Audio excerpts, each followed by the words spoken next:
it's always nice to come to an air show and meet someone who may not have heard of us before, but who has a great story to tell us all about a certain aircraft. Hello, Mike. Welcome to the show. Hello there. Nice to meet you. And you. Good to see you here.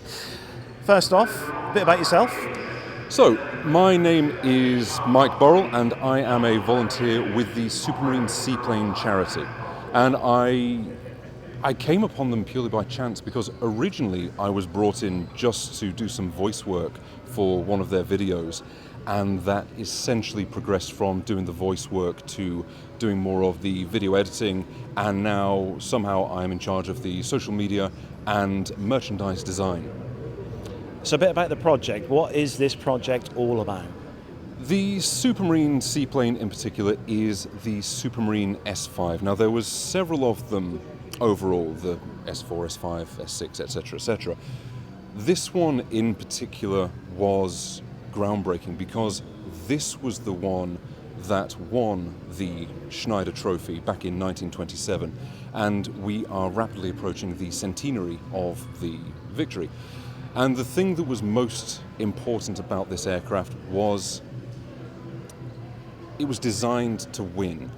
And what that means is that there was a number of very important developments that went into this aircraft that meant it set outright speed records and all sorts of different designs. And from there, the new technologies that were created, the advances in design, they led directly to the development of the Spitfire just a few years later. And it's not an exaggeration to say that without the Supermarine S5, the Spitfire wouldn't have existed. And that's why it matters. So your project you're doing at the moment, so you are building from scratch, or you're restoring, or? We are building entirely from scratch for want of a better phrase, a replica Supermarine S5. To my knowledge, there are no surviving aircraft, certainly none airworthy anymore. There was a replica built during the 80s, I believe, and unfortunately that one went down due to an airframe failure. And the pilot of that was one Bill Hosey, and he was well known all around the South Coast because he was flying this remarkable aircraft. And it is actually Bill's son, Will, who is heading this new charity. And we have been very, very fortunate to have original designs and a really broad range of very talented individuals working together on this project. For example, a number of the guys that we have helping build the airframe, they were employed specifically in that film, Those Magnificent Men and Their Flying Machines. So we're not short of expertise. So I'm guessing one of you has got a rather big garage. It started off in garages, but unfortunately it had to expand into full-blown hangars and all the rest of it. But it's sort of spread around the country, and we're now starting to bring it back into one solid place. So the next stage, we've already completed the wings, we have skinned them, they are basically ready to go, and now we're working on the floats. And that's all taking place down in Bodmin. So unfortunately I've not actually been down there to have a look at it yet, but I've seen the pictures.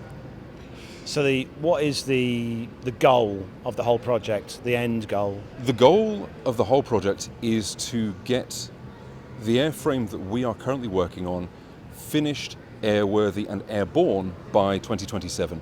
And the aim is then to be doing essentially air shows all around the South Coast.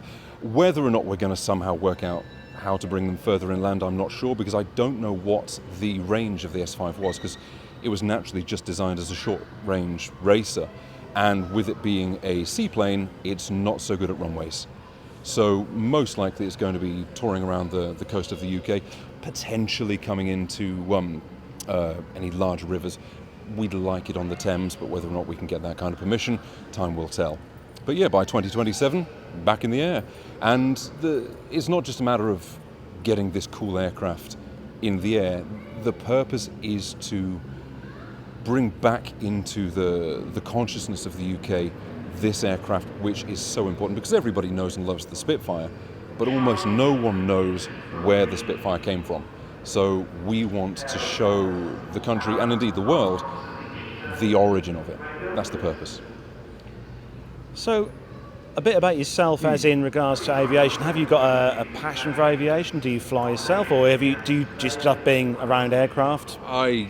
To be fair, I think you'd be hard pressed to find a young lad that isn't into aircraft in some way, shape, or form. I used to be in the Air Cadets, and I went through their scheme. So I flew in Grob tutors and the vigilant gliding and things like that. And I've been up in a Tiger Moth and some helicopters and bits and bobs.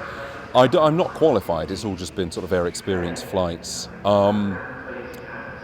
Beyond that, I did intend to join the RAF, but it turned out I was colourblind, so that was a big no. So then I went and joined the Royal Marines instead, and managed to blow my back out, so that didn't go very far either.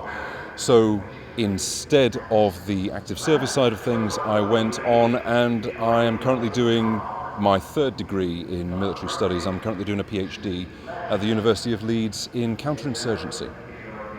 Wow. So, if you can't be directly involved, you might as well be theoretically involved. So, before we wrap up, where can our viewers, listeners go and find out more info about this project, your amazing project you're putting together?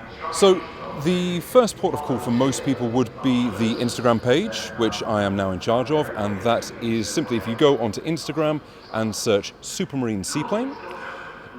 Beyond that, if you want to, just go to supermarineseaplane.co.uk, and that is our website. So there we go. Give them a look and find out more info about what they're doing. And make sure you keep in touch with us, Mike. I'd love to hear how everything is going along with the project. When it's airborne, you guys should come along and get some cool footage. That would be great. So, Absolutely. Thanks for joining us today. It's been great to meet you. An absolute pleasure. Who'd have thought? Who'd have thought, exactly. So, but enjoy the rest of the day. Thank you very much. Thank you. If I can avoid the rain. Thank you.